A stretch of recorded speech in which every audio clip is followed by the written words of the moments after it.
I'm Dan Ackerman, and we are here taking a look at the Origin Eon 11S. This is a rare bird indeed. It is an 11-inch gaming laptop. You really don't see a lot of these. Alienware actually had one for a couple of years. They've just discontinued that model at almost exactly the same time as Origin has come in to fill that hole by coming out with this 11-inch model right here. Now, if this looks, not like a super fancy light-up Alienware gaming laptop, that's because smaller companies like Origin, when they make a laptop, they can't go and build it from scratch themselves. They kind of get off-the-shelf laptop bodies, often from a company named Clevo, and they customize it a little bit. They put their own components in. In this case, they put a back panel on there that has their logo and some little fins, kind of Alienware-like on the back, but you still have kind of a generic look. And when you're buying something that's more than $1,000, you may want something that's a little bit fancier, but there are not that many choices out there if you want an 11-inch gaming laptop. What they do is they put a high-end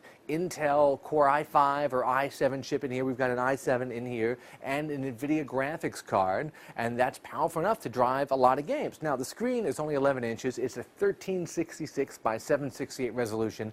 You're not going to need a lot of muscle to push a game on that. So I think what most people are going to end up doing is what I did, which is take the HDMI output and send the signal to a big, let's say a 24-inch monitor that's running at 1920 by 1080, and then play your games like that. I loaded up Diablo 3 like that. Worked great. So if you want to throw this in your bag, take it to a friend's house, hook up to their big monitor, or go to a LAN party or something if people still have those, this is a way you can bring a pretty decent gaming machine with you, but you're not stuck to just using the screen here or the keyboard and touchpad. I mean, they're fine for casual use, but for serious gaming, the keyboard's kind of small, the touchpad is not super sensitive, but you probably hook up your own mouse and your own external keyboard if you're connecting to an external monitor. There are a lot of configuration options. This actually starts at $999, but I think you're going to want to spend a couple $100 more than that to get a current generation Intel processor and the kind of GPU that you need with this. I am Dan Ackerman, and that is the Origin Eon 11S.